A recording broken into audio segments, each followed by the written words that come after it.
I don't know if you had noticed, but a lot of states, especially or in the US specifically, are now saying you cannot have high powered PCs, and they're denying people shipments of high powered PCs as a way to try to conserve energy. And these are typically more left leaning, more environmentally friendly focused states.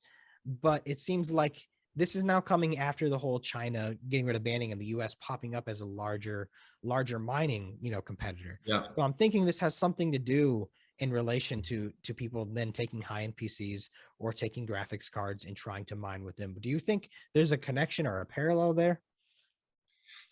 I think I don't know about the gaming cards in terms of high powered PCs exactly, but it sounds to me that this is this narrative of kind of narrow minded people that are stuck in our old economic system fighting against progress. I mean, my goodness, can you believe that we're at a point where some politician or policymaker is actually saying, putting a ban on high powered PCs? I mean, if you think about that, if you think about, we just watched a civilian shoot himself into space. Yeah.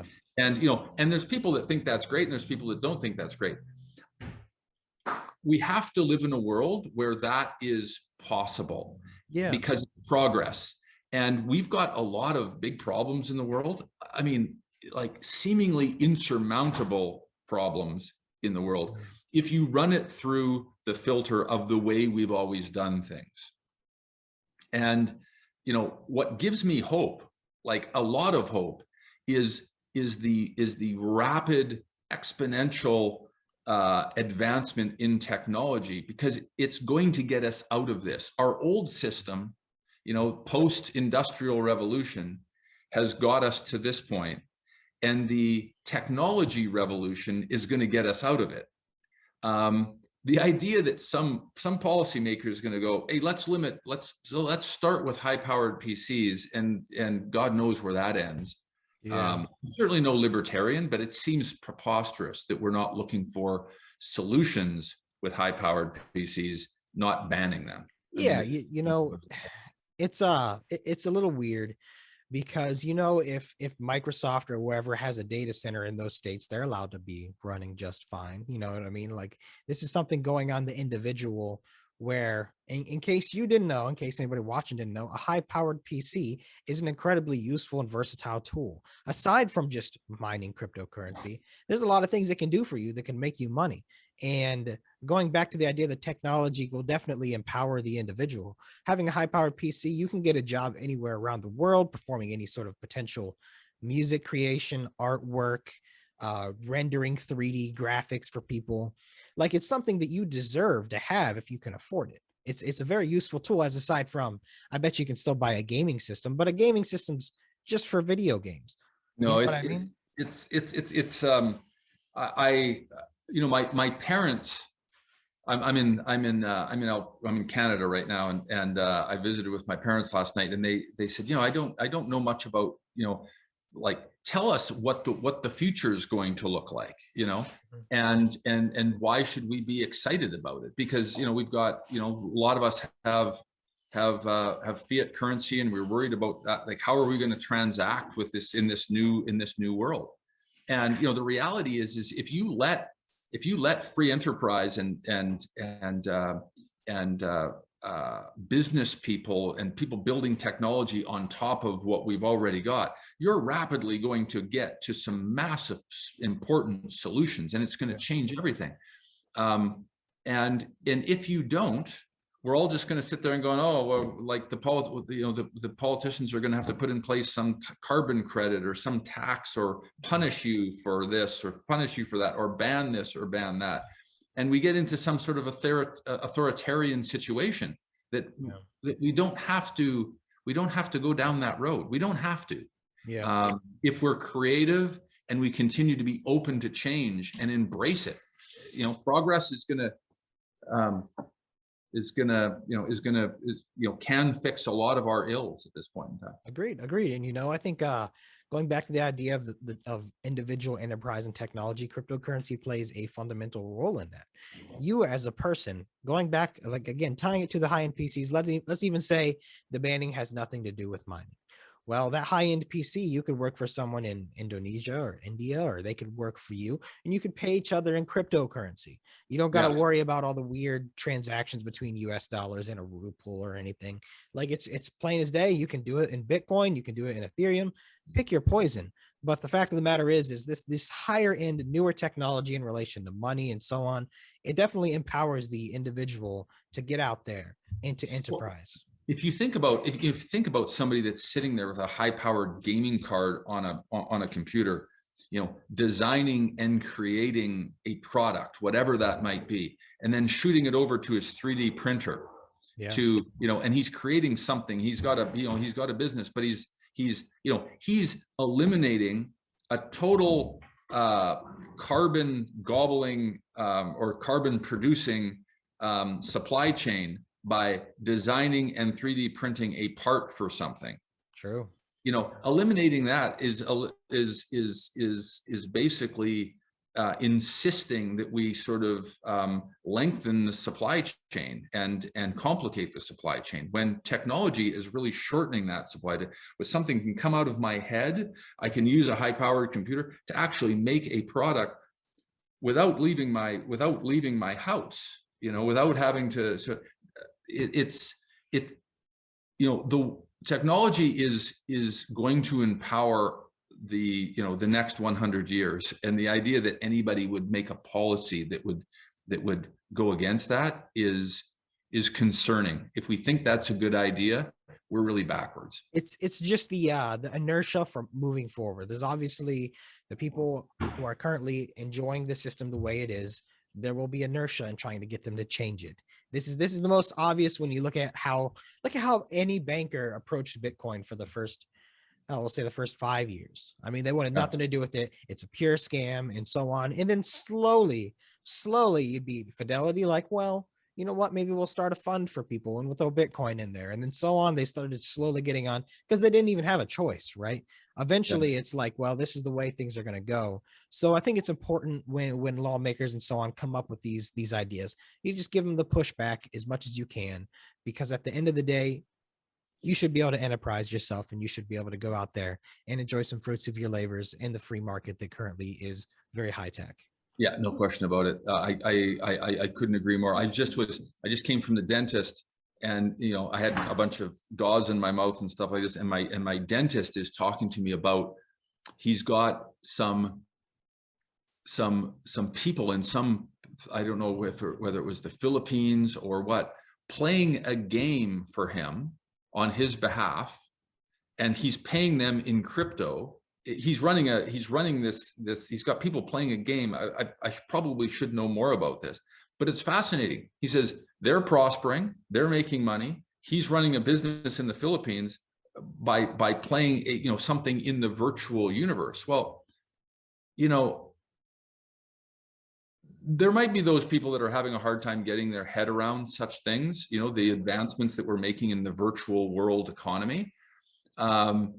However, he's told me he's making more money doing that than he is doing dentistry, and the people that are playing the game in the Philippines are generating extra money to feed their families. And I'm thinking to myself, that is remarkable, and he had no reason to, that is remarkable. And that is a glimpse into the future where that is going to be, hey, I've got a business in the Philippines, and I've got, 25 people, doing something on high powered computers in the virtual economy, and I'm getting paid in crypto.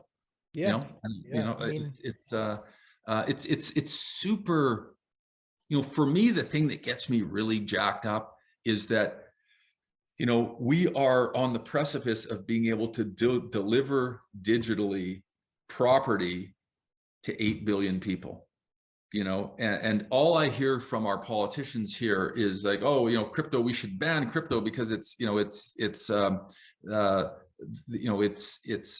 funding terrorism, all that sort of stuff. And I've said on this channel before, if everybody has an opportunity to prosper, there's nobody that's interested in terrorism.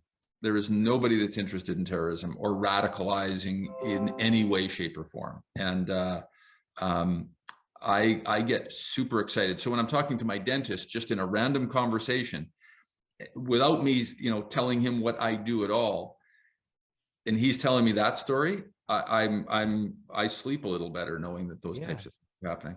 Well, I think there's a fundamental shift that happened with the true advent of the internet and us understanding the capabilities of it. And it's kind of like this. Let's say that man who was your dentist, his father was a dentist, right?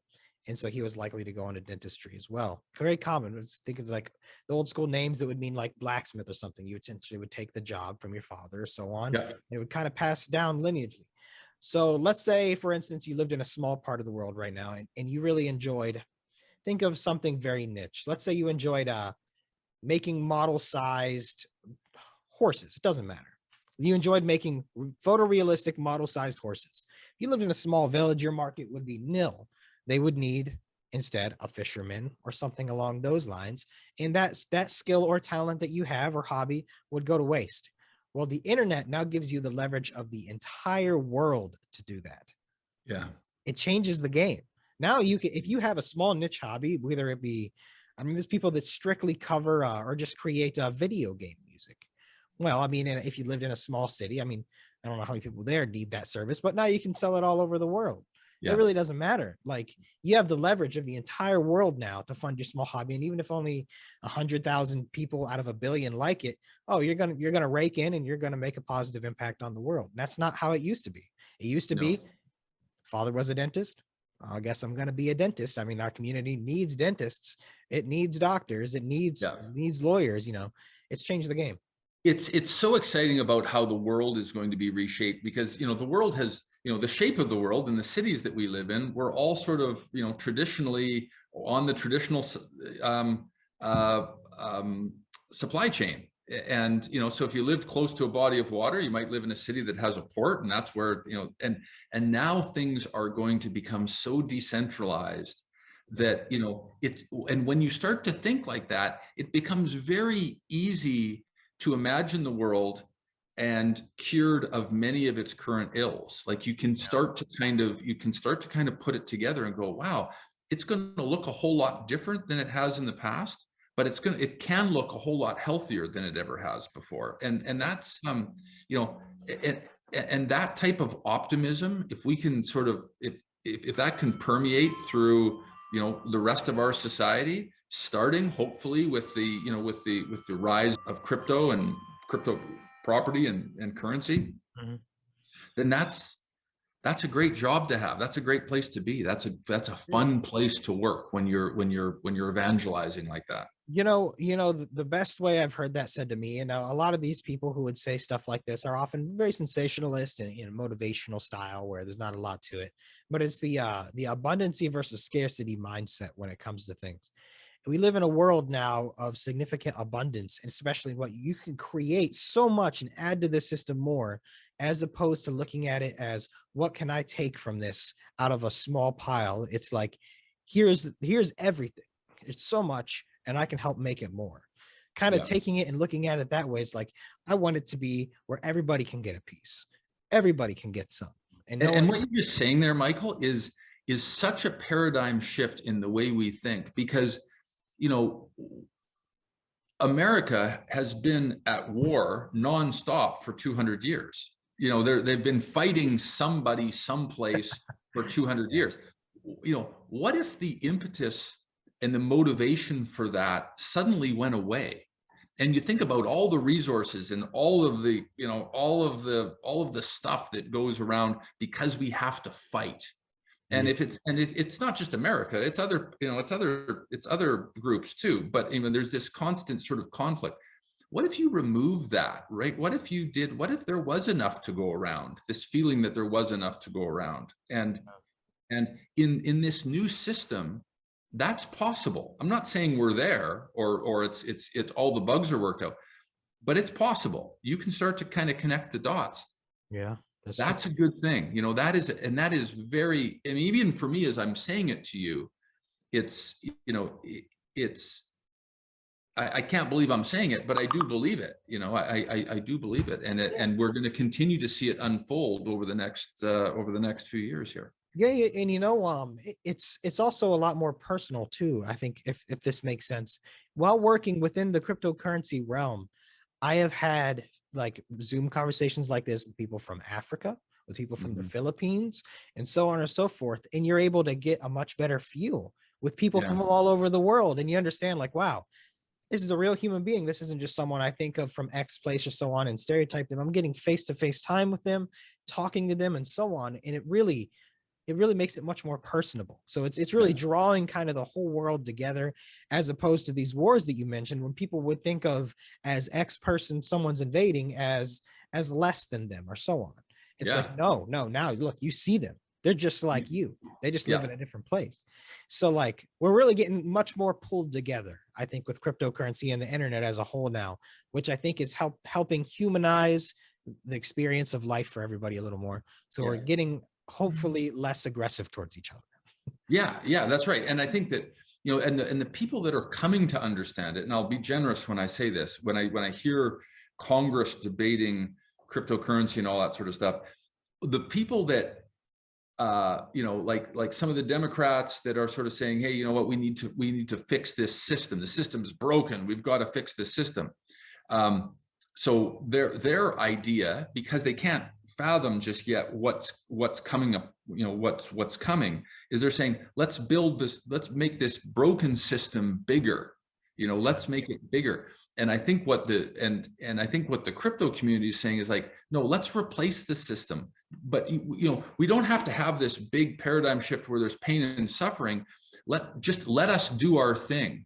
Be open-minded, be accepting, try to understand what's coming. And because when you open up your mind like that, the possibilities are endless, and technology is meeting those possibilities and rapidly. And that's a good message to be able to share with people. Agreed. Agreed. That was very well said. And I guess the last thing I would add to that is we create technology to solve a problem. That's why Mhm. we do it. So essentially, you let people innovate, and they're basically sitting around solving problems. So don't take away people's abilities to solve problems. Amen, brother. All right, Dean. Well, thank you so much for coming on. Thanks, Michael. Pleasure talking to you. If anyone has any topics you want us to dive into, we'll go ahead and do that. Just let us know. For now, take it easy.